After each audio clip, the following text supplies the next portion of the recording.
Baik, selamat sore Bapak Ibu sekalian, anggota APARSI. Assalamualaikum warahmatullahi wabarakatuh. Nah, saya Agus Eko Madyo, Ketua Dewan Pakar APARSI, dan bersama saya sudah ada Pak Ana Supriyatna nih yang sudah punya software yang mengembangkan UMKM. Jadi kami berdiskusi dengan beliau bagaimana software ini juga bisa digunakan untuk membina pedagang ya, karena UMKM, pedagang pasar juga UMKM di pasar-pasar yang Bapak Ibu kelola ya, gitu. Nah, untuk mempersingkat waktu, silakan Pak Ana bisa ceritakan tentang softwarenya ya. Silakan Pak Ana bisa share screen tentang softwarenya. Baik, terima kasih Pak Agus. Saya izin menyampaikan terkait implementasi atau inovasi yang kami kembangkan untuk UMKM. Ini saya izin share screen.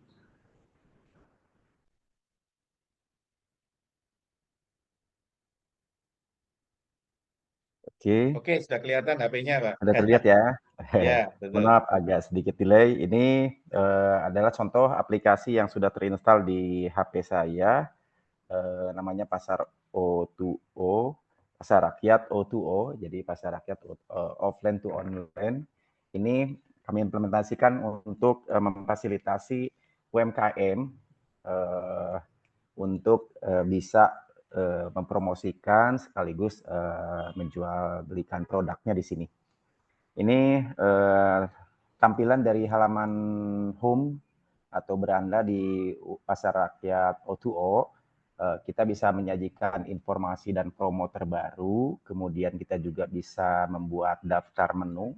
Di sini kita lihat ada menu pasar, menu produk, kemudian mentoring dan coaching untuk para pelaku usaha gitu ya, artinya UMKM di situ. Lalu ada daftar menu lainnya juga bisa kita buatkan apabila diperlukan untuk penambahan menu-menu yang di luar menu utama tadi. Di bawah menu ini terdapat beberapa lapak UMKM atau toko online yang menjadi pilihan, kemudian termasuk produk-produk pilihan. Ini bisa dibuat dalam bentuk kategorisasi juga. Lalu ada berita terkini terkait informasi atau berita pasar dan kegiatan-kegiatan yang di pasar gitu ya atau di UMKM itu bisa kita sajikan di sini. Lalu di sini juga ada daftar mentor atau coach yang bisa memberikan edukasi atau literasi digital terkait bisnis bagi para UMKM. Nah, kembali ke daftar menu, misalnya kita masuk ke dalam menu pasar. Di dalam menu pasar ini kita bisa mengelompokkan pasar berdasarkan lokasi atau wilayah gitu ya, berdasarkan kategori lapaknya. Kemudian juga kita bisa menyusun kalau misalnya ini diimplementasikan untuk pasar, kita bisa susun dalam bentuk wilayah di mana misalnya dalam satu provinsi atau cakupan kabupaten ada nama pasarnya apa saja. Lalu di dalam setiap nama pasar nanti kita bisa kelompokkan berdasarkan blok A, blok B atau blok apapun yang ada di pasar tersebut. Nah, di sini kita implementasikan ini untuk para pedagang atau UMKM. Nah, jadi kita bisa misalnya di Jawa Tengah kita bisa menyajikan pasar apa saja yang ada di Jawa Tengah gitu ya. Nanti ada pasar Banyumas, pasar Semarang atau pasar apapun. Nah, nanti ketika kita masuk ke dalam salah satu pasar, di situ ada kios-kios atau toko-toko pasarnya. Kita kelompokkan berdasarkan blok yang berlaku di pasar tersebut.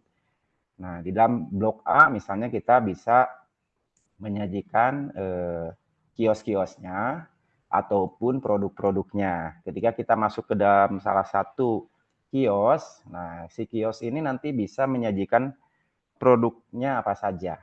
Misalnya katalog produk tersebut nanti diinput oleh masing-masing UMKM atau pemilik kios gitu ya dengan cara terlebih dahulu kios tersebut didaftarkan oleh si pengelola pasar.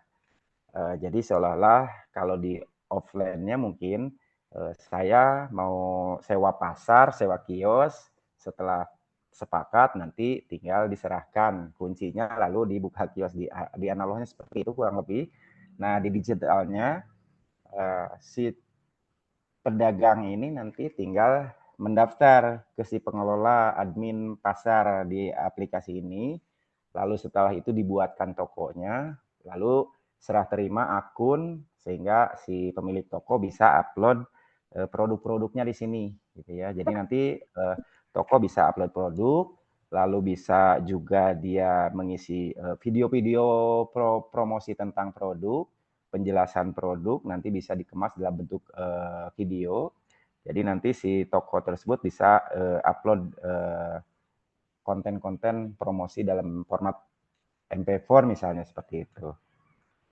Nah, kemudian nanti terkait produk ini, misalnya kita masuk ke dalam salah satu produk, jadi penjelasan produk di sini nanti setiap toko bisa menyajikan gambar produknya, lalu nama produknya dan informasi harga segala macam. Di sini ada terdapat fasilitas untuk mempromosikan, artinya produk ini bisa di-share ke dalam sosial media ataupun kemana, ke grup WhatsApp atau apapun untuk dipromosikan. Bisa juga dikomentari, lalu disimpan juga ke dalam wishlist gitu ya. Nah, kemudian untuk pemesanan atau pembelian saat ini dilakukan melalui chat direct message atau bisa juga melalui WhatsApp-nya si pemilik toko tersebut. Ke depan ini bisa dikembangkan menjadi pembelian lewat opsi lain yaitu fitur e-commerce, jadi pembelian secara online, termasuk mungkin delivery sistemnya. Nah, seperti itu. Jadi ini ada tombol untuk kembali lagi ke toko. Jadi kita bisa atau pembeli bisa melihat list katalog produknya. Seperti itu. Nah, setiap toko ini nanti bisa mendaftarkan tokonya melalui pengelola pasar tersebut. Misalnya tadi pasar di mana? Di Banyumas gitu ya. Nanti ada pengelolanya. Tinggal menghubungi ya yang bersangkutan sebagai pengelola, tinggal daftar. Setelah itu nanti diregistrasikan, dibuatkan akun atau toko online-nya. Lalu setelah itu bisa melakukan tadi upload produk katalog. Gitu. Nah, kurang lebih seperti itu terkait toko online untuk para UMKM. Mungkin ada Wah, bagus. pertanyaan, Pak? Silakan. Kang Ana, kalau orang biasanya masuk ke Banyumas, bisa pas Banyumas, itu bisa difavoritkan. Coba dicontoh Oh memfavoritkannya. iya, Oke, monggo lewat ya. silakan ya. Jadi orang udah ibarat kita tinggal di Banyumas, biasanya masuk ke pasar Banyumas kan, sudah muncul Ya. di depan gitu loh. Coba Kang Ana. Oh iya iya, iya iya. Tiap Hmm. orang kan beda-beda Pak. Ada yang biasanya di Banyumas buka pasar Banyumas, tapi kalau masuk masuk ke dalam kan agak repot tuh. Ya dia difavoritkan cuma muncul di depan gitu loh. Tergantung biasanya orang gimana. Coba di Oke, Kang Ana. coba silakan Pak Ana. Oke, sudah terlihat ya Pak ya. Nah, sekarang favoritkan Banyumas Kang Ana. Oke. Nah, kita juga sebagai pembeli di sini kita bisa masuk ke dalam misalnya tadi kita domisili misalnya si pembeli itu adalah di Banyumas gitu ya. Banyumas di sana si pembeli bisa menyimpan atau memfavoritkan dengan cara klik favorit sehingga pasar yang sering dia kunjungi itu bisa dengan mudah diakses dan nampil di halaman depan. Nah, seperti ini. Jadi saya tidak perlu lagi mencari ke mana gitu ya. Jadi di dalam di bawah menu ini kita sudah bisa mengakses dengan cepat pasar yang kita favoritkan. Jadi sesuai dengan pasar yang biasa saya kunjungi sebagai pembeli gitu. Wah, Nah, kurang lebih seperti itu. Jadi kita tinggal klik di Nanti sini. nanti lapak pilihan juga nanti berdasarkan lokasi juga lapak yang dekat dengan lokasi pembelinya. Jadi tiap orang beda-beda. Mungkin, nah, tapi silahkan dulu favorit dulu Bang Ana. Ya. oke, ya itu bisa kita bahas nanti Pak Emat ya. Gitu ya Pak Emat ya. Ini Ya, ya. saya udah ya. Ya, oke. Jadi artinya fitur ini Pak ini tadi yang depan kan ada lapak dan produk pilihan. Itu nanti berbasis lokasi itu akan berbeda-beda tiap orang, Pak. Jadi Ya, apa kalau bisa saya ada di Bandung, mungkin yang muncul adalah lapak dan produk yang di Bandung. Kalau saya ada di Banyumas, lapak dan produk di Banyumas. Pun kalau pasar juga nanti ada pasar direkomendasikan yang deket-deket aja, itu akan muncul juga. Itu kira-kira seperti itu. Supaya tiap orang nanti tampilannya beda-beda, sehingga kalau ada ribuan pasar, ribuan lapak, ya tetap munculnya berdasarkan lokasi beda-beda. Tiap orang akan rasakan beda-beda. Oke. Ya, Ya. terima kasih Pak Emat ya. Ini teman-teman anggota Aparsi ini, saya dan Pak Emat dan teman-teman dari Suara Innovation ini sedang mengembangkan platform untuk digitalisasi pasar rakyat ya.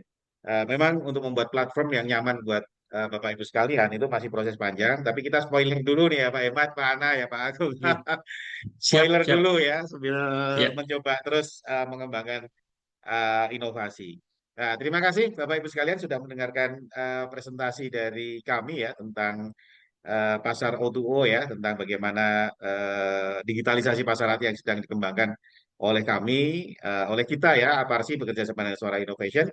Nanti kita bertemu lagi dalam acara-acara Aparsi yang berikutnya. Ya kita gini ngobrol santai, ngopi, presentasi ya 10 menit. Jadi, tapi yang penting Aparsi tetap hidup dan Aparsi itu adalah sebagai simbol untuk ekonomi kerakyatan ya. Dan itu tujuan besar kita adalah kedaulatan ekonomi Indonesia. Saya Agus Eko Madjo, terima kasih. Selamat sore. Assalamualaikum warahmatullahi wabarakatuh.